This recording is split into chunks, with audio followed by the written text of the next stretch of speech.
All right, guys, let's get going. $1 trillion a year. China steals somewhere in the neighborhood of $500 billion a year. We ignored Osama bin Laden, and then we said, how did that happen? Well, we can't afford to do that with China because China is so much more powerful than Al-Qaeda ever was. We don't need this weirdo militaristic talk about China.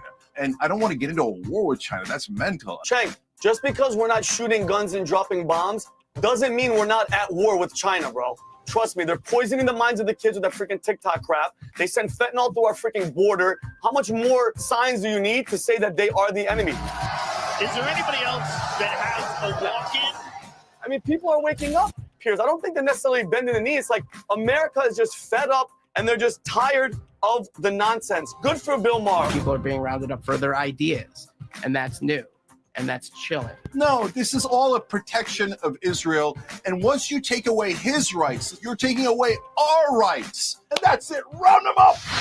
There are no half measures in today's febrile public square. President Trump's 90-day pause on most new tariffs was either a masterclass in the art of the deal or a panic-stricken climb down. It depends on who you follow online. Watch. And the same camps are divided over Bill Maher, who has variously been described this weekend as a rabid MAGA convert and a sellout dupe for reporting on his dinner with the president like this. He's much more self-aware than he lets on in public. I'm just taking as a positive that this person exists because everything I've ever not liked about him was, I swear to God, absent. I never felt I had to walk on eggshells around him. And honestly, I voted for Clinton and Obama, but I would never feel comfortable talking to them the way I was able to talk with Donald Trump. That's just how it went down. Make of it what you will. Well, the truth is exactly where he is, somewhere in the middle. If the 2028 election is somehow Obama versus Trump, as Steve Bannon suggested in the same show, you can safely bet that Bill Maher will not be backing the president. But he's also figured out that defending Democrats to the hilt over every cultural excess and constantly smearing Trump as a dangerous demagogue who can do no right isn't working out very well either. As for the tariffs, there's no doubt that they have caused chaos in the markets. But there's also no doubt that many countries are now hurriedly negotiating new trade terms that will benefit the US. And if MAGA is as divided and furious about the trade war as we've been led to believe, well, nobody told the crowd at UFC in Florida this weekend. And making the entrance right now.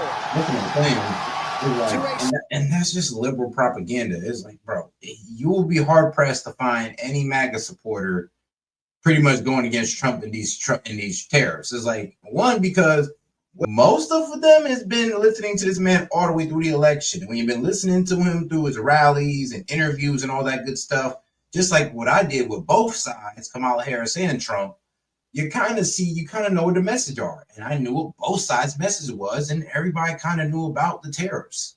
We all knew about the plot to bring everything back to America. We knew about this. It's just the problem is the Dems or the libs weren't paying attention.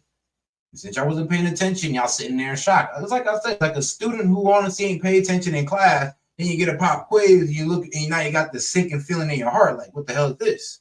Standing ovation, the 47th president of the United States of America, flanked by UFC CEO Dana White and others, Donald J. Trump. Is there anybody else that has a walk-in other than a fighter? So nothing is black and white. Well, almost nothing. There are still things like Taylor Lorenz's fangirling over Luigi Mangione. You're going to see women especially that feel like, oh my God, right? Like, here's this man who's revolutionary, who's famous, who's handsome, who's young, who's smart. He's a person that seems this morally good man, which is hard to find. What in the hell? Sorry, what? Surely everyone with a brain or a heart. Fangirling? So we're fangirling over assassins who shoot people in the back. And we're calling that manly? Really? Would have been manly if he'd have walked up in his face and then shot him. That would have been cold. But what he did was bitch-ass behavior. I'm gonna be honest with you. Or a modicum of compassion can agree that someone who executes a father of two as he walks down the street is not a morally good man. Well, let's find out. To debate all this and more, I'm joined by Cenk Uygur, the founder and CEO of the Young Turks, by Josh Rogin, analyst for the Washington Post Intelligence, Vinny Ashana, PBD's podcast Angry Patriot, and Gordon Chang, the author of Plan Red, China's project to destroy America.